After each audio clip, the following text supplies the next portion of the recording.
Well, ladies and gentlemen, today I wanted to discuss the dynamics between Canada and the United States in relation to the potential trade war. Now, Trump has come out and said after he was inaugurated that potentially as early as February 1st, there will be 25% tariffs placed on Canada and also Mexico. And I think personally, now Trump did come out and vehemently deny this. I think this is all for leverage in a trade renegotiation in 2026 when the trade alliance with Mexico and Canada gets renegotiated. Trump's going to want a better deal. We already have a good one. We're going to get an even better one. But Trump is coming out and saying this. Now, whether or not this happens, it seems like the Canadians' approach is, well, if you tariff us, we're going to tariff you, and we're both going to suffer. The only problem is the United States economy, GDP is a lot bigger than Canada's, meaning the United States can more easily absorb facing tariffs from Canada and also being able to produce things independently, not needing Canada having that reliance just based off of Canada's location, also based off of their overall strength. They rely on the United States significantly more than we rely on them. I think the Canadian strategy here is to do more so of like a bluff and say, try and get the liberal Americans on your side, spew that propaganda. Life's going to be terrible for Americans. Trump promised the grocery prices would go down. Everything is going to go up. Energy is going to go up because of these tariffs. You have to try and frame the tariffs as a negative for everyone involved, when in reality, if Trump sticks to his guns here, Canada, there will have to be some type of agreement that's worked out. Now, I know Trump's come out and said he wants to turn Canada into the 51st state. I never thought that was very realistic based off of the population in Canada. I'm someone that certainly wants Greenland, and we've got some stuff coming out with the Panama Canal with the people there burning American flags because they're pissed off at America. Were they burning American flags back in 1904 when the United States was building the Panama Canal? I don't think they were, but that's another story for another day.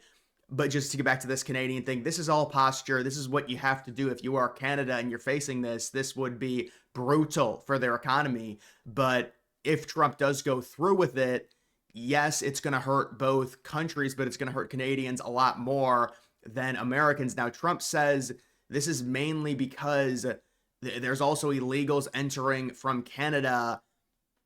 To me, I think this is more so a leverage play, whether or not he goes through with this, whether or not, the threat of an annexation of Canada is legitimate. You want to get basically free trade from Canada and get their natural resources for virtually nothing. I think that's the goal in terms of what Trump is doing here, even though he hasn't come out and said it. With Mexico, it's totally different. They're totally destabilized at this point, and it's more so trying to get the cartels under control, and also the border in Mexico is totally different than the border in up in Canada and the United States. So when it comes to this, I do think this is just the Canadian bluff. And yes, if this ended up happening and both the United States and Canada took hardline stances and there was no cooperation from the Canadians to say, all right, we don't want the tariffs, we're going to do what you say, then immediately both countries will feel the tariffs. Canadians will feel them a lot more than Americans because they rely on us significantly more than we rely on them. And we will trade with other countries. And we also can independently produce more easily than Canada. And that also has to do with climate and other things. So if Trump does go through with this, I think it's a good strategy in terms of leverage over Canada in a renegotiation for that trade deal in 2026. Or maybe Trump wants something else. Obviously, I don't know if he is bluffing about the whole idea of if you put these tariffs on and you keep them on, it's significantly going to hurt Canada's economy, and then at that point, if you cripple them, there might be the idea of an annexation, which I don't want. I don't want the United States to annex Canada. I would like to get their natural resources for as cheap as possible. In the United States, it's because we have this weird relationship with Canada to where we're neighbors, and it's 2025. You're trying to be cordial. You're trying to be diplomatic, but it's like, I mean, why are we trading here? Our military could trounce them in a single day. You need to give us your stuff. But listen, they are a country. We respect that. And so we would trade with them still, but I think Trump wants an even better deal. But I mean, maybe not. Maybe Trump just says, you need to give us your stuff. I mean, this is ridiculous. We're so much more powerful than you. Our citizens are spending so much tax money on military. We should be able to get something out of it. So there's a few different things to look at when it comes to this, but the general thought is that I think Trump wants natural resources from Canada to be extremely cheap. and maybe it's done to cripple their economy and then annex them. I don't think that's what it is. The second one, I think it's the first one. I think he wants the renegotiation to happen in 2026, and then to potentially get stuff for basically pennies on the dollar. And we already do have a very nice trade agreement with Canada because Canada really has no choice. I mean, they share the border with the most powerful country in the world. They're extremely isolated, and they have a sparse population based off of the overall land there. So this is something to where let's not have this spiral out of control. Trump and the United States are trying to gain leverage over Canada, and I respect Canada for this response. I really do. If you understand how these trade wars work and political responses from opposing governments and opposing parties. Obviously, Trudeau's word means basically nothing, but this is really this is what the conservative in Canada is saying too. It's for them, it's Canada first. They're trying to become more conservative. They love their country. They get hit with these tariffs. It would be horrible. You don't want to come out and just say, yes, we'll cave whatever you want. You can't really do that. You have to posture, try and get the American liberal media on your side. What would happen then is they would come out and they would say, oh, it's such a waste. It's horrible for both countries. It's a wash. Trump needs to stop this. He's so evil. Canada are our friends. They'll try and frame it like that. That's not it at all. The United States can more easily absorb some type of tariff war with Canada, and Trump knows that. So the United States has the leverage over Canada during a potential trade war. And I personally, you don't want to see it happen because for a while, no one will win in a trade war, but Canada will lose a lot more than the United States will lose. And then eventually the United States will win because Canada will be so crippled, they'll be forced to say, all right, we're willing to work with you. What do you want? What are your demands? We want this 25% tariff taken off immediately. I would imagine that would be what would probably play out if Trump does go through with this. We've seen some economic markets react like they think Trump's bluffing and he will not be going through with the tariffs, at least against Canada. So I guess we'll see. I mean, I think everything is on the table with Trump. You really can't predict what he's going to do. But he did say potentially anywhere from February to April, tariffs being placed on Canada and also Mexico. But again, Mexico to me is a completely different situation than Canada at this point. But this is something that we will watch for sure when it comes to just the idea of the United States getting things for cheaper from Canada. It does seem like Trump definitely holds that opinion. Obviously, the idea of making Canada a part of the U.S., I mean, you could cripple them to the. I mean, if you put the pieces together to the puzzle, Trump did say that he wasn't going to do it with military force. He was going to do it with economic force, and that's what a massive tariff would be. Basically, it cripples the Canadian government and economy to the point where they're kind of forced to join the United States just to get out of the horrible situation that they're in because of the United States imposed tariffs. That's, I would imagine, what it would be in terms of Trump taking over Canada through economic force, not through military force. But I mean, we'll have to see what happens in terms of that. Obviously, the Canadians do not want that, and look, people talk about globalism, things like that. I think it's a slippery slope with Canada just because of their population. I mean, they have a population, I believe, bigger than California. Now, obviously, it's you look at the amount of land that they have, you would think there'd be a higher. I mean, that's still a lot of people. It's a lot of people. Greenland's totally different. Greenland is no one. Greenland is just strictly natural resources, controlling the shipping lanes, controlling areas in the Arctic that are becoming more valuable because of the climate situation. But Canada, I mean, Canada's similar. And I've talked to people, and it's like, well, if you do get the territory of Greenland, you possibly look at those three upper provinces in Canada that basically are not populated. They're uninhabitable most of the time because of how, like, nowadays it's probably like -30, -40 degrees in those most northern areas in Canada and the Arctic. So maybe the idea would be, and I originally said, you already have Alaska, you annex those three provinces, and then you take Greenland, and then I wouldn't touch the bottom provinces, like Montreal, Toronto, Alberta, stuff like that. There's just no reason to. But listen, I don't know what Trump's going to do. I've just been told that those areas are becoming more military important.